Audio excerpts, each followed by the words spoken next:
You can never go far in this kingdom if you don't have something you are doing with your hands. That idea of telling you just give and you will prosper is a scam. Everybody prospering in this kingdom is doing something. When you have nothing to do, you make it difficult for God to bless you. It becomes easy for God to bless you when you have something to do. You can never prosper no matter the prophecies we give you. You must get something doing with your hands. Because when God comes to bless you, there must be a contact place. There is no spirit that can prosper a man who is doing nothing. Don't find yourself idling away because somebody told you that you will deliver the nations, that you are an apostle to America, and then you are sleeping, you are seeing dollars. We have a generation of people today who just lock themselves up in the cave and they pray in tongues for 8 months, and when they come out and become fake prophets and scammers, because no matter how spiritual they are, they cannot deny the fact that they need clothes to wear and something to eat. And when they can no longer get those things, they close their eyes and say an angel is talking to them, and they say, bring what you have. You are having this in your pocket.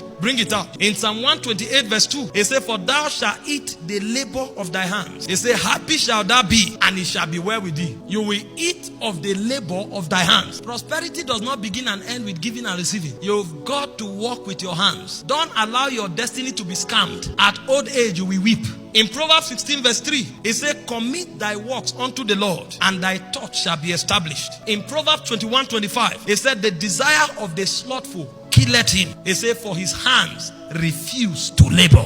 For the man that labors, he said, his thoughts shall be established. He said, but for the slothful, his desire will kill him because his hands refuse to labor. You want to walk in honorable and true prosperity, you must find something doing with your hands. That's the foundation of prosperity, and prosperity with integrity. I told you from the beginning, for you to prosper, you must walk by mysteries and you must walk by instructions. If you violate these instructions, you will travel from coast to coast, receive all the impartation. You will be shocked what your life will become. In Deuteronomy 28 verse 12, it says, for the Lord shall open unto thee his good treasures, the heavens, to give thee rain unto the land in his season. And he said, to bless all the works of thy hands, and thou shalt lend unto many nations, and thou shalt not borrow. So as you walk with your hands, it says God will bless it, and then you will become a blessing to many nations, and you will not borrow. But the protocol of becoming big enough to bless many nations is that there is a work of your hands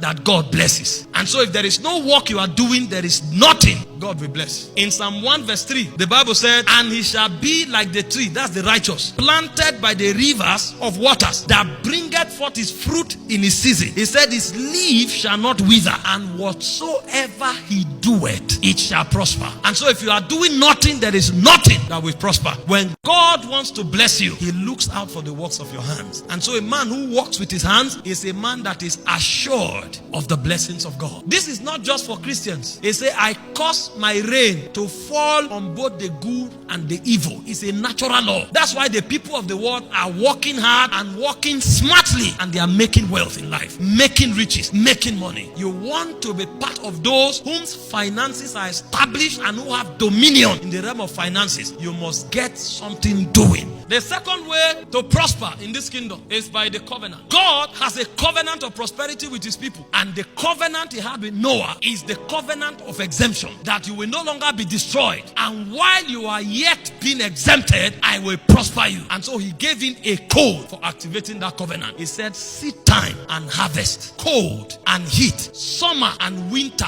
will not cease. That means so long as the climatic conditions are kept, if you want to prosper, keep sowing.